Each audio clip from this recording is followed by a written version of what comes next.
Hey friends, it's Wednesday, March 6th. It's What Chaos, DJ Bean, Pete Blackburn, Sean DePaz, and we've got so much breaking news today, I can't freaking stand it. Number one, we have hit 4,000 subs on YouTube. We were asking for it. I threw out there, let's ask for 3.7 subs at our current rate. It's a little better than what we've been doing, and then we could do a 24-hour Treaded Line stream. Pete dreams big. He said 4,000, and we needed to get there by tonight. Smashed it, obliterated it. Last night, for some reason, there was just a real big uphill climb on our YouTube channel. So shout out to everybody who jumped on there and got us to 4,000. We will have the 24-hour stream. I don't know if you want to get into the details. 5:30 p.m. tomorrow, Thursday, is the current plan for when it will start. It will go until Friday at 5:30 p.m. We've got We've got lots of stuff planned, and if anything changes there, not only will we for sure announce it and keep you updated on our socials, but we have a regular show tomorrow we're still going to do, so we'll also tell you then. But the 24-hour Traded Line stream is happening. I've Googled tips for staying awake for 24 hours, not meaning like how do you stay awake for 24 hours, but how do you stay awake for 24 hours with lights in front of your face and not lose your mind. I'll tell you what, I've done it a couple times. I've done a couple 24-hour streams on Twitch. It's really not as hard or as bad as you think it's going to be. I mean, especially with stuff to pay attention to. There's going to be a lot of trade stuff going on. We're going to get to watch hockey on Thursday night, tomorrow night. We'll have like watch-alongs as part of that stream. So I think it's going to be easy peasy. It's just going to be getting through the wee hours of the night. The one thing I can guarantee you is after we're done, we're not going to be able to sleep. I guarantee you we're not going to be like, oh, I just want to crash after this. It'd be like, I remember I did an eating challenge with Feidelberg a million years ago. Like, I remember thinking like, I'm never going to want to eat again. An hour later, I walked to CVS and got a payday. Especially with it ending at like 5:30 p.m. on a Friday, you're not going to want to go to bed immediately. We'll probably go to bed at like 9 p.m. and sleep for quite a bit. But I'm looking forward to it. It's going to be a weird time. It's going to be great. We're already getting some trades. So yeah, I'm just begging NHL teams to hold off for like another 12 hours. Yeah, we do have breaking news today. Sean, you told us Seth Jones scored 2 goals? That's what the chat told me. That is true. He scored 2 last night. One was an empty netter. The Chicago Blackhawks have acquired a goal-scoring defenseman. Oh, my God. Love it. Absolutely love that. Vladimir Tarasenko to the Panthers, which is incredible. We'll talk about that in just a little bit with all the trade stuff, as well as Anthony Mantha to the Golden Knights. What I'm wondering is where do they get the cap space for this stuff? We'll break it all down, but we got to recap an incredible night last night. For the second straight meeting, the Bruins and Oilers gave us a hefty dose of 7 more of these in June, please. Yeah, but it couldn't have been more different from the first experience that we had. I think it's a real display of these two teams are never going to be boring when they go up against each other, regardless of what the game looks like, because last night's game was scoreless after 40 minutes and ended with a 2-1 Oilers overtime win. The first game was a 6-5 overtime win from the Bruins. So like very different games there. I stupidly bet the over last night. Same. Didn't even come close, but I saw like a lot of Bruins fans being like, this fucking team. And like, I get it. You had a like near perfect defensive game against the Oilers fall apart in the final minutes. It was going to be I saw Matt Porter, who we saw at the game last night, basically say that game turned from like a real feel good, galvanizing, powerful win from the Bruins to like a this shit again kind of deal with the Bruins because they blew it late in the third period and then lost in overtime, which I get, but it's hard to come away from that game being like these fucking idiots. No, my takeaways generally were, God, I love Connor McDavid. God, I love Leon Draisaitl. Stu Skinner, dog. But also, Linus Ullmark, dog. Boston Bruins played 6 regulation periods against the Toronto Maple Leafs and the Edmonton Oilers on back-to-back days and allowed 2 goals. Great fucking job. Brandon Carlo, good game last night. Brandon Carlo, great game last night. There were, obviously you can't lose that game if you're the Bruins, but there were great things for the Bruins. My biggest takeaway, like negative-wise for Boston, is gotta score, dog. Like and that's why playing the Oilers is tough. You could dedicate your whole life to, yeah, you know what? You guys have the puck. We are going to defend. Sean, how many times Sean and I sat together, so I'm not saying that like we were excluding you from this conversation. There were times where like the Bruins would make a small mistake in the defensive zone with the McDavid line out there, and Knobloch went super McDavid line, Draisaitl, Hyman. We were like, well, they're not going to live to tell about it. And Yeah, like and 15 seconds would pass, and like they would just like not really give them much. And they were stout, they were steady, and they didn't allow a goal until 80 seconds were left. And the Oilers had with an extra skater. I was going to say, like, there were a lot of points during the game where I was just like, wow, this might be the best collection of hockey players on the ice at the same time I've ever seen in my life. Because in addition to all the shit those guys have going on, like Brad Marchand is also on the ice. This is really cool. But they had, I believe for that Draisaitl goal, they had Draisaitl, Connor McDavid, Zach Hyman, Evan Bouchard, Matthias Ekholm, and Ryan Nugent-Hopkins on the ice at the same time. Like, Jesus fucking Christ, you're probably going to allow a goal. I'm not letting the Bruins off the hook. I'm also not letting Danton Heinen off the hook. Light a-hole watch on him. Little heartbreaker. Another great Ryan Nugent-Hopkins back check. Not taking anything away from Ryan Nugent-Hopkins. Dog and a half. We were saying after the game, if Selke became a sexy award, Ryan Nugent-Hopkins would win. Like, if you needed Selke highlights, it's Ryan Nugent-Hopkins this year. I don't care if he never takes another face off the rest of his life. Yeah, like the 2 back checks that we've seen this week from Ryan Nugent-Hopkins should put him in the Selke conversation alone. I love Ryan Nugent-Hopkins because last year he had 100 points. Was like, cool. I'm this offensive dynamo. Isn't it fucking awesome that I'm like the biggest bargain 100-point player in the league? And then this year, it seems like he's decided, had my 100-point year, wasn't as cool as I thought. I'm just going to become a Selke candidate. Ryan Nugent-Hopkins said, and I'm repeating myself from after the game last night, we did like a little bar decompression after the game. It was the best. But I'm not going to score 100 points. Neither are you.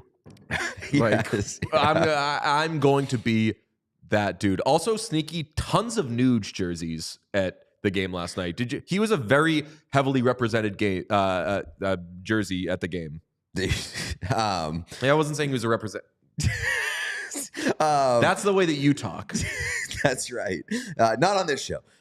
No, I've picked up on. We've been. I feel like indoctrinated into Oilers. Into the Oilers hit 4K nation. subs yesterday. Pete was saying, like, I don't know why. The answer is Pete and I both did appearances on Oiler fan or media things, and Oilers people were like, wow, they ain't kidding. They're really about this life. Yeah. That's why. So thank you, Oilers fans. I just feel like I'm feeling more and more like I kind of have the pulse on the Oilers because of just like how many Oilers people are always constantly around me. But I have picked up that Oilers fans love Nuge, and they really, really appreciate Nuge, which makes me feel great because for some reason, I view him as somebody who would be easily like a target of that fan base, or as maybe like from a national perspective, people tend to look down on him because he's not Draisaitl, because he's not McDavid. He's not like the sexiest person in that bunch, but he's so important to that group. Let's take all those first overall picks from the Oilers. The Nuge is, I would honestly say, and this is going to be an old man not looking at stats thing. Yeah. Obviously, Niall is the worst of them. Ryan Nugent-Hopkins, better career than Taylor Hall. I mean, Taylor Hall as an MVP. Mainly because I'm looking at Taylor Hall's career unfairly as like kind of over, which probably isn't. No. He's gonna play with Connor Bedard next year and have 1 million goals. But like I like Ryan Nugent-Hopkins more as a player than Taylor Hall. And I've liked his career more than I've liked Taylor Hall's. And I think that if you were to go around and ask various GMs, the most fascinating thing with Taylor Hall is going to catch a huge stray here, and I apologize. Great player, great career, everything. Teams have never liked Taylor Hall, and GMs have never liked Taylor Hall as much as fans have, and as much as media has. Like, I would guess he would not have won that Hart if it were not a PWHA award. Maybe, but I mean, like, I think every time he gets traded or moves, it's for less money than expected or way less return. I think that we can all look at Taylor Hall's MVP season and say that was like the weakest MVP win in a long time, and it was mainly because of what he did in comparison to the rest of the Devils roster. But I don't know, like I don't want to compare the two. I think they're both really good players. I love me some Nuge. At his peak, I think Taylor Hall was better than Nugent-Hopkins, but I think Nugent-Hopkins is probably a more useful player. Yeah. And man, if they can just get one more, I think it was a friend of the show, Bob Stauffer, who said that like getting defensemen might be hard for the Oilers, so they might just get a couple of forwards, which a couple weeks ago, I was banging that drum too. I was like, just fucking add to your strength. Score a bajillion goals. Stu's got it. He's fine. Evan Bouchard will just get the puck out and everybody's going to be okay. But what a game. Do have to say on that Nugent-Hopkins back check, it was like 80% Nugent-Hopkins, 20% Danton Heinen. It's just you can't get light beat. A-hole. You can't get beat if you have that big of a step on an empty net. Like, if you look at the replay, Heinen had so much of a lead on that race to the puck. However, I think he had just like probably end of the shift cleared Evan Bouchard. I don't know where he was on the in his shift. That's a good point too. But I think he was like lightly tussled up or caught up with Bouchard. So I think that maybe momentum was a little more on Nugent-Hopkins' side. It was still a great back check. Ultimately, what killed him was not being the wrong hand. Right. That he had to like adjust and set himself up to be on his forehand, which the more I watch it, and we have the benefit of watching it 1,000 times, I'm like, just go like that, man. I mean, he tried. He didn't waste much time with the puck on his stick. Mm-hmm. Maybe you could have said, like, just try to fucking smash it backhand towards the empty net. Smash around. But Nugent-Hopkins just made a really nice play, and it was never more clear in my mind. I would have put my life savings on the Bruins blowing that lead once that happened. Once they had because that wasn't the only time. That wasn't the only opportunity they had on the empty net. They had an entire ozone possession with the empty net, and they couldn't bury it. And as soon as it went down the other way, I was like, they're absolutely tying this game. You know what I love about these two games? After each game, and obviously they've both been settled by 1 goal in overtime, each team should look at the other one and say, okay, Bruins shouldn't be discouraged despite blowing leads of 3 and in the last minute 1 against the Oilers in each of these games. Oilers shouldn't be discouraged by we keep having to come back against these guys. I think the Oilers should feel obviously a little more galvanized than the Bruins should after that one, but the Bruins have by and large played 2 good games in a row against 2 very good offensive teams. Right. And I mean, like, the Bruins didn't make mistakes to blow that game, I don't think. Like, Heinen got beat, but like you said, there's an incredible collection of talent on the ice when with the 6-on-5 to tie the game. Ullmark had an unbelievable game. I felt so bad for Ullmark that he didn't win that game. But then, like, in overtime, they didn't make a mistake. They just got beat by Connor McDavid. Connor McDavid made an incredible play in overtime, cooked a couple defensemen or a couple defenders, made a great pass, and Draisaitl finishes, and you lose. Like, it's not too much to hang your head at. Obviously, you want that win, but it's hard to feel bad about it. Yeah, and I mean, overall, by the metrics, the Oilers had more chances than the Bruins. The Bruins should just come away from it being like, we hung in there and literally limited them to nothing for 48 minutes and 40 seconds. 58 minutes. 58 and minutes. 40 seconds. Damn. Not bad. Not good enough to win. Bruins need to cook a little bit more offensively, and so that's their job over the next couple of days. We were both at the game. All three of us were at the game. We were giving people cash. That's right. Handing out people cash as a promotion for getting people to subscribe to the YouTube. People were coming up saying, hey, check it out. Actually, I'll be honest, only one person came up and said, check it out, I'm subscribed, and showed me on their phone.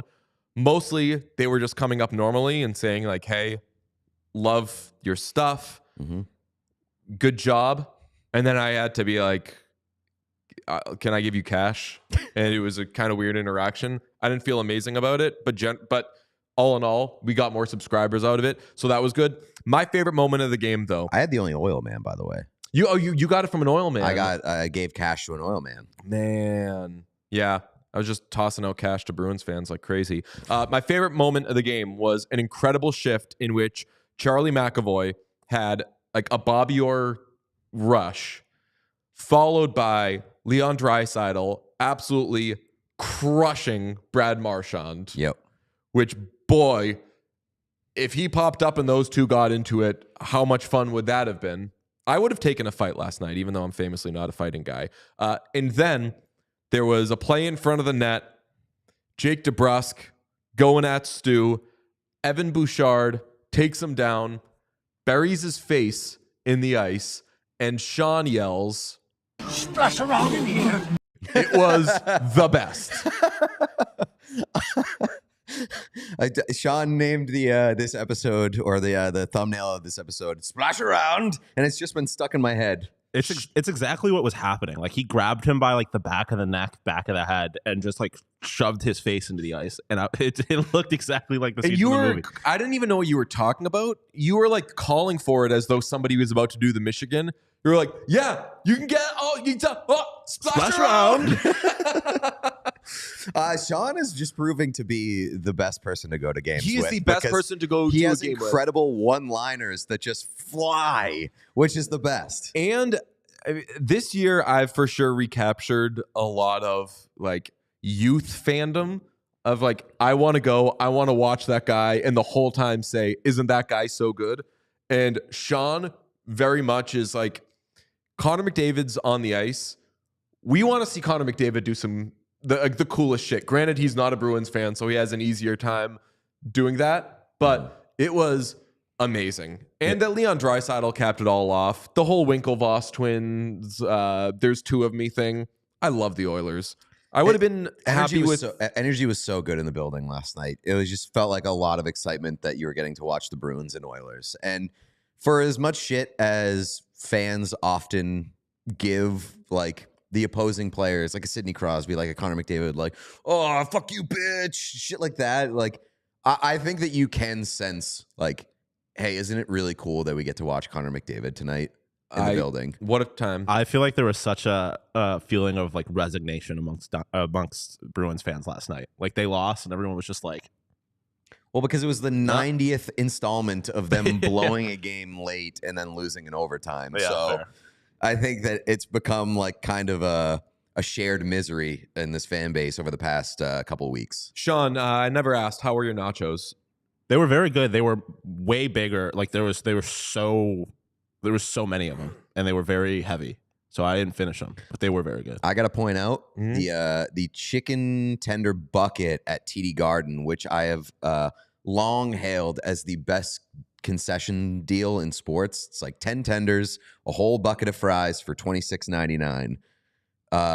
They've like cut the fries in half. The bucket size has been cut in half. It used to be like a full-sized bucket. Whoa. And now it's this. Shrinkflation. It's right. Thanks, Biden. Yeah. I will tell you, the tenders weren't the best they've been last night. I enjoyed them. I didn't have amazing tenders. I think that maybe you've just you've kind of broadened your tender horizon. We've now hit tenders in a lot of different cities. I'll tell you what, those ones that we got in Chicago at the United Center, like those like specialty tenders. Still think about them. Those are Those the were second best incredible. tenders I've gotten this year at a game. Number one is at the Garden. the fancy schmancy whatever elite The tickets, Garden Society. the Garden Society, Yeah. they've got their own thing going on where they have like That doesn't count. just though. for you tenders Yeah. that socially I kind of What do you think? it kind of goes against what I stand for. Yeah. So, but if That's- those fucking tenders aren't the best, Those are big, like rich people tenders. What you think? You think you're fucking better than me? those are like it is like a real ass chicken breast, and Those don't count. Those They're- aren't like mass produced. And typically, I want some crunch to my tenders. These ones are there's no crunch. They're incredible. They're just so well breaded, very very tasty. We all got sweets, or we were supposed to. Did you not get sweets? I didn't. We got We sweets. got sweets. How'd you like your? You got a waffle. We got waffles. You got a waffle? Yeah, You that both was got the waffles. big discovery for me last night. They have a What? waffle stand down in the I main did see the concourse. stand. Yeah, and they have like savory waffles, so you can get like a chicken and waffle type thing, or you can get dessert waffles. I got a waffle with like strawberries and whipped cream and like vanilla cream on it. How was it? Amazing. Really? Yeah. I got a waffle with hot cinnamon apples, and it was called like the caramel apple waffle, and it was caramel, apples, whipped cream. Yeah. I had a huge stomachache after the game. It was I'll it tell- was excellent. I'll tell you what, TD Garden has really turned into a good game experience. Like good place to see a game. Now that we've been around the league a little bit, Mhm.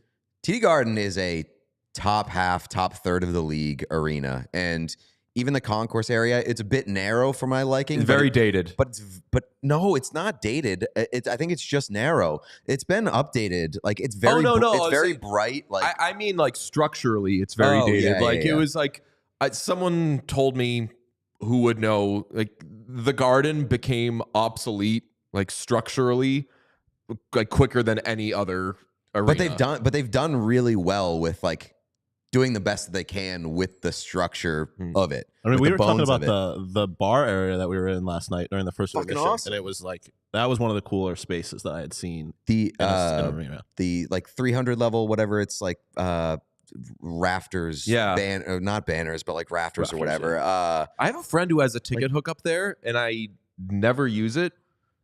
I would, if I could have like a season ticket to that. Yeah, It's way up there, Mhm. but it's a vibe up there, man. for sure. Like I was disappointed by when we went to Toronto. Mhm. You know how dark it is in the concourse up in the balcony The level. It's I've so always dark. hated the. I mean, that was only my second time at what is it called, Scotiabank now. Yeah. It's very weird up near the ceiling. They for sure do the. You're coming either way. Yeah, You're But see, buying you the could say ticket the either way. same We with have you. you could say the same in Boston. Yeah. We have some questions. Did I visit the popcorn man who fucked me? I did not. Yeah, Although that's- I was tempted. After the game, I did see people walking. They had the big souvenir buckets and they were laughing, even though they were wearing Bruins jerseys. They should have been bummed after the game. And I was like, you know what? Those two did not get fucked. They're just happy. They didn't get fucked by the popcorn man. Let me tell you what. Prize Picks is what I'm doing these days because even though football is over, there's so much more happening. The action is heating up on the ice and it is heating up on the floor. Whether it's tournament season or the fight for playoff home court, there is no shortage of high-stakes basketball moments this time of year. Get in on the excitement with Prize Picks, America's #1 fantasy sports app, where you can turn your hoops knowledge into serious cash. Conference tournaments are here, which means the biggest moments in college basketball are getting closer. Be a part of the action on Prize Picks for both men's and women's college basketball. Go to prizepicks.com/whatchaos and use code whatchaos for a first deposit match up to $100. That's prizepicks.com/whatchaos and use code whatchaos. Pick more, pick less. It's that easy. I'll tell you what, I'm feeling very bad about my my health recently because I've just been traveling too much, haven't been in the gym. I tweaked my neck last week and that has kept me out of the gym. But the one thing that I can feel good about is doing AG1, baby, because AG1 does make you feel like you're taking care of yourself, makes you feel like, you know, if you're not eating right, if you're drinking too much, not working out enough, at least you can sip that AG1 in the morning and feel like you're getting the nutrients and the supplements to support your body and make it run the way that it's supposed to. Since drinking AG1, you feel a little bit more like nourished. You got a little bit more energy. You feel a bit more optimized.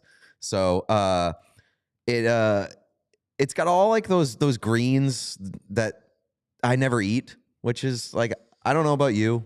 I just eat meat like all the time. I have to force myself to eat rice, greens, stuff like that. Do you do candy as well? I do a lot of candy too. You do red meat and candy? It's very healthy. No, like I do like chicken and candy. Chicken and candy? Together. Nice. No, not together. You candied bacon? Let me tell you what. Yeah. A Whatnot came over to compliment the show. I had a fucking face full of caramel apple waffle. Nice. You should try some AG1. Yeah. You probably need it. You could just skip the supplement aisle at the grocery store if you're doing AG1, because just one daily scoop of AG1 covers your nutrients, supports your gut health, promotes healthy energy levels. And it only takes like 60 seconds every morning. So replace your multivitamins, replace your what? Replace all the other crap that you're putting in your body and just do AG1. It's so simple. It's a supplement I trust to provide me with the support that my body needs daily, and it's why I'm excited to welcome them as our new partner on the show. If you want to take ownership for your health, it starts with AG1. Try AG1, get a free 1-year supply of vitamin D3, K2, and 5 free AG1 travel packs with your first purchase exclusively at drinkag1.com/whatchaos. That's drinkag1.com/whatchaos. Go check it out. We have some Panthers fans in the chat, so while we do have other things to get to, including a former Panther who had quite the game last night in a insane Sharks Stars game, let's talk about the trade that the Panthers made, because they got Vladimir Tarasenko, Ottawa retaining 50% per Pierre LeBrun, 2024 4th-round pick goes to Ottawa from Florida. It becomes a 2026 third if the Panthers win the Cup. Fans of this show know we are big on trading 2026 picks. Who knows if we're going to be here? And a 2025 third-round pick. That is a really good trade, I think. Like, I'm not head over heels for Vladimir Tarasenko, but I think the Panthers have 3 really good wings, and now having a 4th makes them dogs when a lot of people already thought they would win the Eastern Conference. Yeah, I mean, I think that they are the team to beat in the Eastern Conference, and you get another weapon and Tarasenko just kind of fits with the Florida Panthers in my mind. It's just like they've got a really good team, and if you just add a little bit of firepower, because that's exactly what Tarasenko is. Yeah. He's just like a little bit of firepower. Gunpowder. He's not gonna change the complexion of your team. You can't rely on him to do too much at this point in his career, but he'll score goals for you. And for the Florida Panthers, like, that seems like a nice little boost that they probably didn't need, but just a little reinforcement. I like that move for them. I'll tell you what, I love the Golden Knights getting Anthony Mantha. Oh, boy. Like, that so far is my favorite trade that has gone down. Big right wing, 20 goals this season in 56 games for the Capitals. He was in he was on When's It Gonna Happen watch, would you say, for the Capitals? And granted that he was on the Capitals, the answer is doesn't matter. Who cares? I'll be honest with you. This sounds mean. Like, the Capitals aren't on watch. I don't think about the Capitals at all. They're not on any watch. Yeah. If you're on the Capitals, I don't think about you one bit. But he was having a very good season for them, and the Capitals get a 2024 second-round pick and a 2026 4th-round pick. Very savvy. Obviously, they've got Mark Stone on LTIR, do the Golden Knights. Jack Eichel has returned, so they're not cheating with him the way that we wanted them to cheat. But there's going to be, why do they keep doing this? How do they keep doing this? I'll tell you what, as long as it's legal to do it, might as well go out and get yourself a big, beefy right wing. And I just want cooking. The Golden Knights to just get the biggest players in the league. Just be the fucking Monstars. Like when Dwight says to Angela that he wants a big family, and she's like, I could see having a lot of children. And he's like, no, big. That's what I want the Vegas Golden Knights to be. I just want them to be just fucking bullies. Well, it's kind of what they're doing. Exactly, and that's why I love this move. We have Elias Lindholm to the Bruins? ? Per Chris Johnston with the hashtag Canucks believed to be among those pursuing Jake Gensel. Word is they've had discussions about potentially flipping Elias Lindholm to the Bruins as part of the machinations, good word, to make it happen. Nothing concrete in place at this time. Still lots of moving parts. If you're saying, who's Elias Lindholm? The answer is the guy for whom the Canucks just traded literally last month. Mm-hmm. They gave up Andrei Kuzmenko and a first-round pick, among other things, to get this guy, paid dearly for him. We wondered at the time, all right, Pettersson is RFA at the end of the season. They're probably they're gonna at least get something for him. But while they're figuring out whether he stays, what ends up happening with him, nice to get another center. Mm-hmm. You could potentially lock him up. They get him. They don't lock him up. They lock up Pettersson. This past week, questions begin to be asked again. Was he just insurance? Nothing. So speculated, so baselessly speculated, has proven to be more, oh, that's exactly what happened. Yeah, I think that all the signs point to yes on him being an insurance policy if they didn't make any movement on Elias Pettersson, especially because right after the Lindholm trade happened, that's when stuff started coming out about like, Pettersson won't talk to us. Like this is not making any movement whatsoever. And then that suddenly comes together, and suddenly the Canucks are like, okay, we don't need this guy anymore. Let's flip him. And like especially because they paid a premium for Lindholm, and if they flip him, they're going to get back less than what they gave up. So they are resigning themselves to taking a loss, presumably on that flip. And is it worth it for Jake Gensel? Is my kind of where I'm looking. I mean, I look at their lines right now, and boy, one way to win, and a way that certain teams, the St. Louis Blues in 2019, certainly the Boston Bruins in 2011, is like depth down the middle, man. Just be really, and if you need to move a center to wing, move a fucking center to wing. Right. The Oilers do it all the time. Especially a defensive-minded, like Selke caliber center. Yeah. I'm taking that guy in the playoffs every time. Not to stay on the Bruins, but you know what Claude Julien loved doing in just the final minutes of games? Just put like a fucking 100 centers out there. And if somebody, Patrice Bergeron's cheating in the face-off dot. Oh no, what are we going to do? Chris Kelly takes the face-off. Bam! Bruins win the face-off.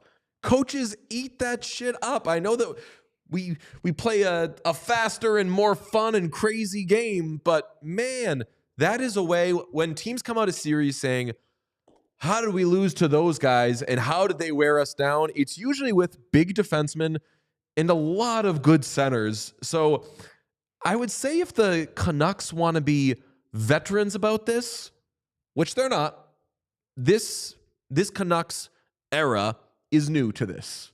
They haven't been here in a while. Yeah. They haven't been real ass contenders in a while, and their roster is currently constituted. And with their success so far, they are a real ass contender, even if none of us here think they're going to win the cup.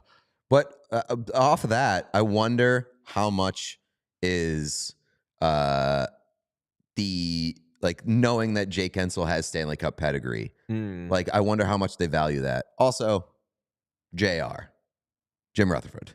Oh yeah, right. Like, loves his own guys. I do like that, and we'll get to the Bruins part of it in a second. I like that some of the guys on the block, especially a lot of the wings, have pedigree. Like Anthony Duclair has 2 goals last night. He's up to 16 or whatever. He just had a deep run with the Florida Panthers. You want guys that were on that team. He's going to be able to come into your room and say, we were the definition of counted out. And not like we're pretending we talk ourselves into it. Like, we were the most counted out team in the history of the NHL. We went to the Cup final. Here's how you do it, boys. Jake Gensel can come in there. He's got a little bit of that experience. Yeah, I'm fascinated. I'm fascinated with Jake Gensel just because we don't fully know who Jake Gensel is. Oh, he's wing, Caucasian, I think Canadian. That really winds it down in the NHL. Thank you. No, but I'm just saying, we haven't seen Jake Gensel. No, it's Sidney Crosby. That's right. So, like, I'm fascinated with who Jake Guentzel is. I think he's a really good player. Jake Gensel's from Omaha, Nebraska. Oh, Is he really? What the? hockey is for everyone. Hockey is for everyone, including people from Nebraska and Louisiana. So Sean and I started kicking this around last night in a non-problematic way, just like expanding hockey is for everyone. I don't want it to sound like an all lives matter type of thing, but just like hockey is for everyone to also mean like get literally everyone in on this. Like Mason Lowry, that's a hockey is for everyone guy. He's a Arkansas? redhead from Louisiana. Louisiana. That is fucking cool. I don't see a lot of that. Not only is he from Omaha, Nebraska, he went to the University of Omaha. Like he's Did he like really? a full Through and through. Nebraska guy. I think I need Jake Guentzel on my team. How is is he taking over the Sports Omaha throne from Peyton Manning? Peyton Manning might get Belichick, man. I saw that.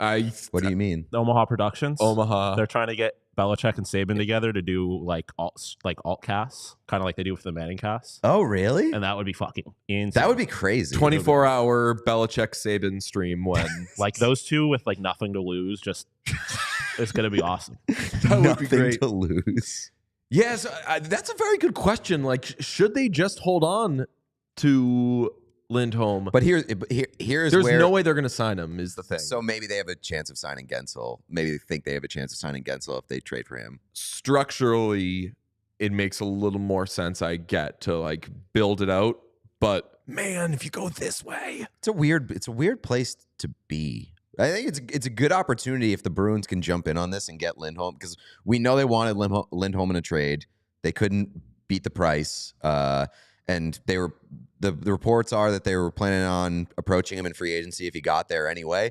So like if you can get him for less than Vancouver gave up for him in terms of just trying to make it work with them, it's a good opportunity for Don Sweeney. But I don't know if I would like overpay for Lindholm at this point if I'm the Bruins. So I don't know if they can trade the Bruins their 2025 first round pick, because the condition is in the event the Bruins 2024 first round selection is top 10, Boston keeps it, and then Detroit, because it's part of the Bertuzzi trade, Detroit would get the 2025 pick.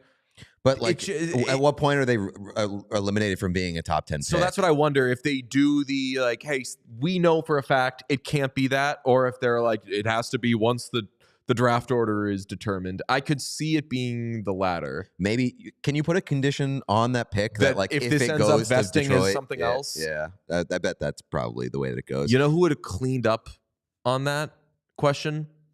Like 2012 Deej. I've been like, yeah, I took I threw this out there yesterday on Twitter. It's illegal, but it would be so funny if the Bruins got Lindholm from the Canucks, then flipped him to the Calgary Flames for Noah Hannafin. He ends up back in Calgary and gets traded like 4 times. I like the idea that Don Sweeney has not slept in 9 years. It's just like trying to get Noah Hannafin. It's always for some reason been about Noah Hannafin. We find out that he's like offered Charlie McAvoy for Noah Hannafin straight up like 6 times over the years, and they're like, this is such a weird trade that we feel like something we don't, so no. Gary Bettman would block this if we ever said yes to it. Oh yeah, like they're having like these like Brad Marchand 1,000th game thing, and he's like, Don Sweeney tried to trade me so many times for Noah Hannafin. I do want to talk about last night's Stars-Sharks game. The best. What a blessing that we were able to get home in time to watch that game play out, because third period was insane. Stars erase a 3-goal deficit in the span of like 5 minutes. I don't know exactly what it was, but Wyatt Johnson and Logan Stankoven are changing the picture for the Dallas Stars. 5 goals between the two of them, 2 goals to bring the Stars within 1 and tie it from Wyatt Johnson. He just absolutely rocks. And yes, the Sharks blow a 3-goal lead in the third period, and the Stars go on and win in overtime. As I said, Anthony Duclair had 2 goals for the Sharks in that game. It really featured everything. And I feel like we did, when grading the slate yesterday, look at that as like that game's got a little potential. Sharks will fuck around. Sharks are a bad team, Hey. obviously. Bad team, obviously, but an entertaining bad team. Like the vibes are still good there. They make games exciting. And I really don't think that there are too many teams in the league that are like terrible, in parentheses, derogatory. Yeah. Like Sharks are terrible, in parentheses, endearing. If I was making a list of teams that like I just can't stomach to watch, it's Chicago Blackhawks. But I'm gonna watch them anyway because they have Connor Bedard. It's just like very depressing watching them. The team that even though they won last night, the team that they beat, I would put. I would also put in that list. Yeah, the Arizona Arizona Coyotes. Coyotes, which first half of the year they weren't that. They might obviously. be the worst team in the league. They're very bad. They might be the worst team in all of hockey. I think Columbus Blue Jackets. Like, I do like watching the Blue Jackets as a pure intrigue. But, like, the vibes around the Blue Jackets so bad. Kirill Marchenko, healthy scratch yesterday. The fuck are we doing? And then Goodbranson scoring on himself. That was the best. Yeah, I mean, that rocked. That was the definition of how good does it feel to take a slap shot. Doesn't matter what net it ends up in. Yeah, we fucking ripped it. I do have one team, and I'm not just saying this, that kind of gave it away, but I do have one team that I really am never interested in watching this season. We never discuss them. And that speaks to how uninteresting they are. I don't care at all about the Canadians. Yeah, same. I mean, like the Canadians are probably the least interesting team to me. And that's coming from someone who always says the Wild are so boring. I can watch some Wild games this year. I feel like the Capitals are sneaky in there. Like, I feel like we haven't talked about the Capitals at all. And like OV, who cares at this point? Yeah, I like I said earlier, I just don't think about the Capitals whatsoever. Blue Jackets, though, I will watch their games, and I like that Alex Nylander has been reinvigorated by Cole Sillinger. I meant to look up Kirill Marchenko's recent games because there is nothing. Granted, we've only met this guy once, but there is nothing he could be doing that makes it make sense to scratch Kirill Marchenko. With where the team is, with how important he is to the team, Pascal Vincent, like I hate to like want to fire a coach off of one thing, but I saw that news and I was like, so he's obviously not going to be the coach next year. Yeah, I'm just so sick of the way that he's managing that team, and I feel like we constantly have to bring up like, what are they doing with like the lineup management? What are they doing in the development of these young players? I get that Marchenko like might be struggling, but is it more beneficial? And like, I don't know. I'm not the fucking coach, obviously. I just have a hard time believing it's more beneficial to healthy scratch one of your best and most electric players because he had a bad game or a bad couple games. Let him fucking play through it. You're going to have a bad game every now and then. Do you want a guy fucking with the pressure of knowing that if he has one or two bad games, that he's going to have to sit even though he's one of the best players in that lineup? It bothers me. There doesn't seem to be much reason for it. You play through your struggles, you know? 17 goals on the season. Obviously, great young player. He's still just 23. Had an assist in his last game. No goals in his last 1, 2, 3, 4, the horror, and only one goal in his last 1, 2, 3, 4, 5, 6, 7, 8. Not to speak disparagingly of the Columbus Blue Jackets, but you know who probably doesn't have more than one goal in their last 8 games? Most of the guys. A bunch of guys on the Columbus Blue Jackets. Except for Nylander. I hate that move. And obviously, it's frustrating. Someone who is there all the time and watches every single one of their games could probably point to areas of his game that aren't so hot right now, but I would expect that with a 23-year-old player. I think I'm getting a general sense of annoyance from Blue Jackets fans at how the team is being managed. And I get it. And especially in a season where things suck, they don't need to suck as much as the coach is making them suck right now. You know what the worst part of it all was? In that game, the Blue Jackets had their win streak ended by the Penguins because when it comes to the Penguins, Boston makes them feel good. That's right. And when it comes to the Canadians, Boston makes them feel good because the longest win streak in the NHL was snapped yesterday by the Canadians, the Predators. That U2 win streak is now over. Do you know who has the longest win streak actively? I don't, but I can guess. Who? Look Who you around guessing? you, baby. It's got to be the Oilers. How long are the Oilers? That was 5, I want to say. Let's The Dallas Stars might be cooking. I know that they had an overtime loss in the Logan's. Neither of those. I know who it is. Yep, I know who it is. Who's got the longest win streak? Do you want to guess first, DJ? What's that? Do you want to guess first? I kind of just looked to confirm. Yeah. But I forgot. What? Panthers. Yeah. Right? Oh, straight. okay. Yeah, that makes sense. 9-1 over the last 10, the Panthers. Panthers are fucking. Are the wagging, Panthers man. good? Is that good? I also saw they're like doubling up opponents in like their last like 30 games in terms of goals against and goals for. So Panthers are a wagon. They're only getting better, it seems. The same thing with the Dallas Stars. I just wanted to talk a little bit more about the Dallas Stars because I feel like I've realized that Wyatt Johnston is only 20 years old like a dozen times. Same. And every time it fucking stuns me because I feel like he's been around. He had a huge impact on their playoff run last year. I just feel like he's been around for a couple of years at this point. And him being 20 years old, him being younger than Logan Stankoven is pretty incredible. But both of those guys, obviously they combined for 5 goals last night. Wyatt Johnston had a hat trick. Stankoven is so impressive. He is so impressive. He's such a smart player. He's always where he needs to be. And I'm like falling in love with that guy. And the Dallas Stars lineup, their top 9 is so fucking good. Duchesne, Robertson, like did they have so many? It's honestly, I'm going to compare them to the Golden State Warriors right now, where like you watch them for 5 minutes, then you're like, oh. Obviously not now, but I'm talking like years ago. But like, you'd watch them and be like, they have Kevin Durant.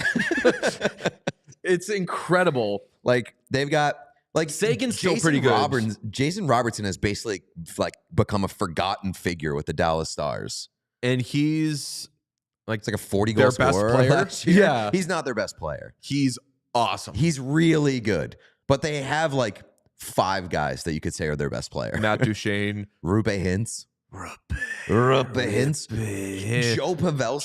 Joe Pavelski. I want Joe Pavelski to win a Stanley Cup so fucking bad. I think that he's one of my favorite players of all time. Love that for you. I think that we should. I was not saying that dismissively. Like I love that he's cool as fuck. That was like me back in the day, Marian Hossa. Yeah, like, you guys fucking seeing Marian Hossa right now. A guy that's doing fucking, the thing. A guy that like does everything right and loves just camping out in front of the net and tipping goals. Cool as shit. I love that Jamie Benn and Tyler Seguin can look around and be like, yo, how awesome are these guys? I love that we're talking about how awesome the Dallas Stars are and Tyler Seguin isn't in the lineup. Yeah. Like not derogatory towards Tyler Seguin, but they're going to have Tyler Seguin come back at some point. Yeah. Like their top 9 is unbelievable without Tyler Seguin. Where will it... Where's I'd he have to going to pull up slot their in? lines to see where he slides in. Maybe that's something for another day, but like their roster is they've got an amazing. incredible top 9. Craig Smith, their top just 4 on fourth defense. liner. So good. Yeah. God. All right. So they suck. And the problem though right now with the Dallas Stars, or the concerning thing with the Dallas Stars right now, Jake Ottinger not looking totally right. He gave up 6 goals on 20 shots last night. Over his last 8 starts, he has an .863 save percentage. So like maybe not fully right, and they need Jake Ottinger if you're making a deep playoff run. Hopefully that gets figured out, but like they're still winning games with Jake Ottinger playing below Jake Ottinger level, which is a promising trend for the Stars. we never really looped back to the Lindholm to Bruins thing and talked about it from their end. I know the chat is hot on that right now. If you're the Bruins, what are you giving up? How are you making it work? You got to account for 4.85. So let's say $2.5 million, assuming you pay someone one of those good 2026 4th round picks or 5th or 6th round picks to retain a quarter of it or half of it or whatever. What are you giving up if you're the Bruins? Moving DeBrusque to somebody else to make the space. Moving that last night cannot be Linus Ullmark's final game for the Bruins. It's just too sad. Definitely too sad. Can't do it. Definitely too sad. Now I'm going to do that. You can't trade him. He has a no move. But like if they try to trade him, Linus Ullmark should be like, it would be too sad. Sorry. No. He seemed depressed in his post-game interview. Like even on mute, I was like, his face made me sad. He looks like somebody would say to him, eat something. I wonder if part of that is him being like, I hope that was my fucking final game with the Bruins or final start with the Bruins. Tell you what, though, if someone was like, hey, how'd you play in your final start with the Bruins? He could be like, unbelievable. Somebody said trade Geeky, which no, thank you. Morgan Geeky is the best asset in the NHL right now. And he's got another year after this, He's got another right? year of control. Like the Bruins need guys with control and guys who are kind of flexible and do a lot for them. They keep finding, man, Don Sweeney, I have always said, very good GM. He does keep finding these like second and a half line forwards for a good deal. Pavel Zacha, Morgan Geeky, but like second and a half line. I say second and a half to say like actually middle six. I think of like to invoke his name again, like Chris Kelly back in the day, like a third liner who if you need to stick him on there, whatever. Like when I say second and a half, I mean like can be a bad second line center. It basically means the same, but second and a half I think of is a little better than just middle six. All right. But Geeky, he got for just cash and got multiple years out of it. So good on him. And Zacha, the only goal last night for the Bruins, it was JVR's 1,000th game. But did you see who got the poster? It was Pavel Zacha. It was Pavel Zacha. Sean grabbed it. I did grab it, and then Pavel Zacha scored, and like I figured everyone would be like fucking Pavel Zacha posters, and I was the only one. I mean, you were probably the only person who was like above the age of 11 years old with that poster. I more grabbed it because I thought it was going to be JVR at first. Okay. Because it was. I used to live for those posters, man. When I was in high school, I used to collect the shit out of them. Every game, I'd be like, I need to get I was big four on just in case I get a crease on one like of them. the program type things. Yeah. I like football games and stuff. Yeah. But programs are cool. Let's bring programs back. Programs are cool, but it's just like they have no real use anymore. This could have been an email. Like it's all on your phone. Sean, what are you goofing around with over there? I see. You'll see. Second and a half in parentheses derogatory. No. It was Second endearing. and a half It was is the opposite. endearing. Yeah. Second and a half is endearing. Middle six is derogatory. Middle six is for sure. Middle six means third liner. And I'm coming up with this on the fly. And a lot of it was because I just didn't think to say middle six. And now I'm coming up with a reason for it. But yeah, like Bruins, if you move Jake DeBrusk and get something for him, and then you can turn that into a center, I'm not heartbroken. They do still totally need, cool with trading Jake DeBrusk. The problem is, though, the Bruins need another center and another wing. Mm-hmm. Like they're still going to, if you get one forward, you're still going to be like, yeah, could use whatever. Unless my guy JVR can really solidify himself as like, make me top six. I'll give it to you.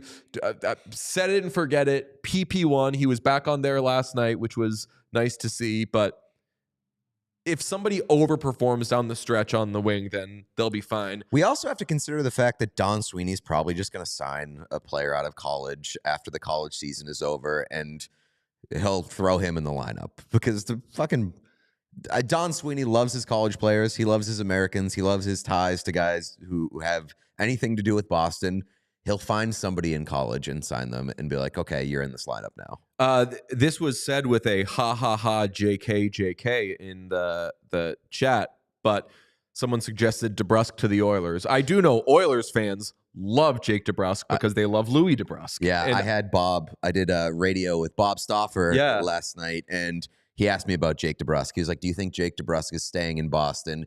Do you think that the Bruins should or will trade him? I got the sense of like, asking for me. Yeah, asking for me. Yes. Yeah. And they did the same thing. The Oilers everyday guys. Okay. Same thing. I'm resigned to Jake DeBrusk is not going to be here beyond this year. It doesn't break my heart. I like Jake DeBrusk a lot.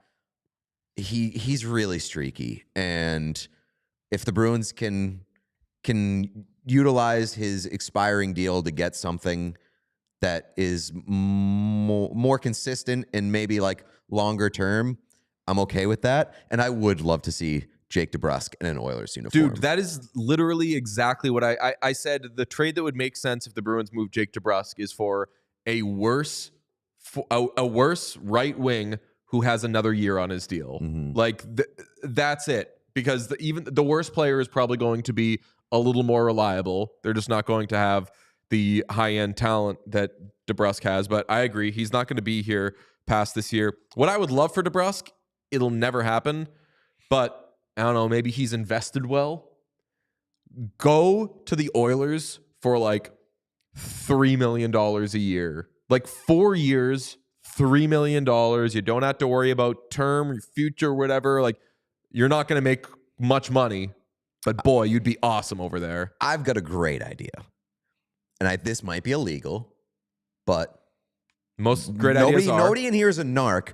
What if the Oilers were to go to Jake DeBrusk and be like, we will pay you $2 million a year, and then we will slide your dad like $6 million under the table? Under the table. Yeah, I was going to say, when you said illegal, I was like, if this doesn't involve you saying under the table, you have failed. Yes. Good idea. What if they went to Louis DeBrusk and were like, we are going to give you a $4 million raise, and you must give that to your son? That seems like there's no way it can be illegal. Like as long as you have all that communication somewhere that it's not recorded, if like there's nothing that can stop you from being like, we're just paying our broadcast guy. If he wants to gift his son a bunch of money, there's nothing we can do about that. Here's the thing, though. In order to throw off suspicion, they would need to pay everybody on the broadcast Gene gets a lot a raise. more. You know what I'm saying? Boy. Everybody eats. Everybody eats. That's Jack right. gets a cash windfall. Bob, rich beyond his wildest dreams. I love the idea of turning the Oilers into like the mob. Organized crime. Yeah. The Oilers being an organized crime And ring. that is like what we are describing, like literally is organized crime. The Edmonton crime family, like just, Yes. Oh, incredible They're like, shirts. how much- incredible merch. The Edmonton crime family. Gene's mugshot is going to go Oh insane. my God. Yeah. I mean, this would be outstanding. I love this idea. I also like the idea of doing either for reels or social posts, these like hypothetical, who says no, contract offers, trade proposals, and they all include, and then this team gives the other one $10 million under the table. So like Jake Gensel with salary retained twice to the Hurricanes. Hurricanes give up a 5th round pick and then give the Penguins $20 million under the table. And it's just like all the huge, like straight up all the pieces. And then just on the bottom it says, and then the Penguins get $20 million under the table. Tax-free. The only reason that I don't like this idea is that the Maple Leafs print cash. And the Maple Leafs would be able to flex so much strength if there were under the table deals. We don't want the Leafs to figure out that they could do, but the dollar is weaker over there. That's true. If two teams in this league had crime family attached to them, what would they be? Because I have two in my head. I don't want to get into this because there are no, I didn't mean it like that. I just mean like the general vibes around the team, not the way that they like necessarily operate, but like what two teams have like organized crime attached to them in terms of vibes. okay. I have two very There's clear speculation that people can do that I'm not going to touch. So let me think of other teams. Just give it to me. Give me yours. I mean, the Oilers are one of them, and the Vegas Golden Knights. Oh. Vegas Golden Knights, because of cap circumvention, because they just like they bring in a lot of muscle. They just have like a general like we won't stand for anything less than the best, and they're very aggressive on the market. Vegas has big. Maybe it's because they're also in Vegas. Big, like, organized crime vibes. I feel like the Islanders low-key do, too. I mean, outside of the fact that Lou? they have Lou, and they're just like, no one really knows what they're doing at any point, and they show up to the Stadium Series, we're in suits. We're not doing none of this funny shit. Islanders big on no-show jobs. That seems like a big no-show job organization. That is true. That is true. No-show jobs. I'll give you that. Let's work on some of these trades that involve under the table, tax-free, fucking off the books completely. Gary never finds out about it. Those kind of moves. I like it. All right. We're at about an hour. What haven't we hit? We haven't done a slate grade. We haven't done a slate grade. We haven't mentioned that the chaos chain remains with the Seattle Kraken. They have won 2 games in a row with the chain, which also means that Sean has acquired the Winnipeg Jets because Sean owns the Seattle Kraken. They beat the Jets last night. He acquires the Jets, which means that Sean is guaranteed to hold on to the chain for a little bit because their next game is also against the Winnipeg Jets. Yep, on Saturday. So I'm guaranteed to have the chain at least through Saturday. Sean's living large. I feel like the chaos chain hasn't really escaped the Western Conference in quite a while. Good. I mean, I guess that tracks, right? Like it starts with a Western Conference team. They're going to obviously play Western Conference teams more. So True, but it tracks. Yeah, it's fair. P, you forgot to do a like spike? Oh, I would not just that. I would explain what the like spike is because we have a lot of new people. We have a lot of new people in here? It appears so. Oh, hell yeah. Like spike is when we say like spike and do a countdown, 3, 2, 1, and then you hit that thumbs up on the YouTube video. So anybody who's in here who's new, welcome to the show. And 3, 2, 1. Like spike. We need a fucking song, man. We need a song. Do you know how to play like the saxophone? Yeah.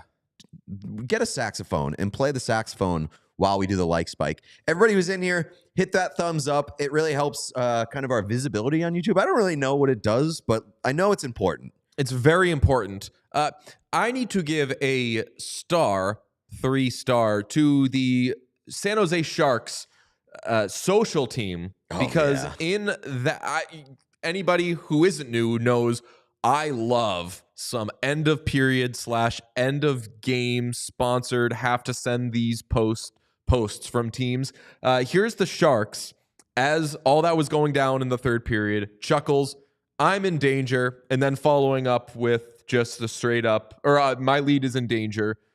We are headed to OT. The Bruins should have had that saved in their files for the last 4 weeks. So that's the thing. Bruins social has gotten better. They're never going to play that card because they're too Cam good. Neely will kick their ass. Yeah. I love this tweet because the energy of it is very much like my lead's in danger. And then they're just like, we're just happy that this game's still going. Like there's a smiley face. Lose. They're like, we didn't lose yet. Still going. Hard-earned point. Got that. That's true. The Sharks, good energy around the Sharks right now. For sure. I mean, I have been pushing for Celebrini to the Sharks forever. Since I found out about Macklin Celebrini being a person and him going to BU. Get him to San Jose. Keep all the BU vibes there. They will win a cup next year. I do have a Stanley Cup future for this year on the Sharks as kind of like a lark. But if they get Celebrini, I'm putting like 10 American dollars on him. I want to thank Sean because Sean put me on to the value behind the Dallas Stars like 2 weeks ago. And I'm very happy to be in the camp of like rooting for the Dallas Stars to win the Stanley Cup this year. Especially before it became cool. Yeah, right. I'm torn on that because the Stars are awesome and I love them, but I think that it's too safe and too easy for them to win the cup. I want this year, especially with all that's gone on this season, for it to be where the fuck did these guys come from? I think that's how I feel about the have Stars. that with them winning the cup. Like you can have a crazy playoff run. Because we're going to go into the Western Conference playoffs, and everyone's going to talk about the Canucks, the Oilers. Like no one's going to really talk. All no one's Pacific talked about teams. the Stars have been leading that division like all year, and no one's talked about them. Jets They have been like the biggest under the radar, consistently good team in the league this year. I think. All right, let's grade the slate. Wait, I have a star real quick. Oh yeah, it's the Florida fucking Panthers because they've done it again. Their jerseys are crazy. Ooh, It's Kids Day. Oh Whoa. shit! Those are sick. Is that not the greatest thing of all time? What? wow, Those are unbelievable. Daddy, I love him. Like if you're an audio listener, either come watch us on YouTube or look this up on Twitter. Like I mean, the crayon details in the numbers are fucking Those are money, so cool. These might be the best specialty jerseys I've ever seen. How many subs for me to get a tattoo of that jersey? For a team that has pretty boring and bland regular branding, the Panthers have been absolutely murdering them, and the Hurricanes jerseys. have been on like just a completely different level this year, I think. I always liked that Florida had gone to a pretty lame primary logo because that made their quote-unquote throwback to the 90s hit so much harder. It's true. Their reverse retro throwback, the original one. I mean, do I have it? Oh, no, I took it down. But it's incredible, and I think they should go back to that at some point soon. But shout out to whoever is designing these uniforms, these specialty uniforms for the Florida Panthers. Maybe the strongest case of like, who is the idiot who decided we shouldn't be wearing specialty jerseys in the league anymore? Because now we're missing out on these awesome Florida Panthers jerseys. Splash around in here. 3 games tonight. 7 p.m. You got the Sabres at the Maple Leafs. 9:30 p.m. You got the Red Wings at the Avalanche. 10 p.m. U.S. You've got the Senators at the Ducks. I won't lie. I shoot you straight on here. Slate fucking stinks tonight. It's a bad one. It's not very good. Quantity stinks. Quality is okay. Red Wings versus Avalanche is okay. Mm-hmm. Say, like, how do the Leafs respond to their, I was going to say, like, little drop-off in play?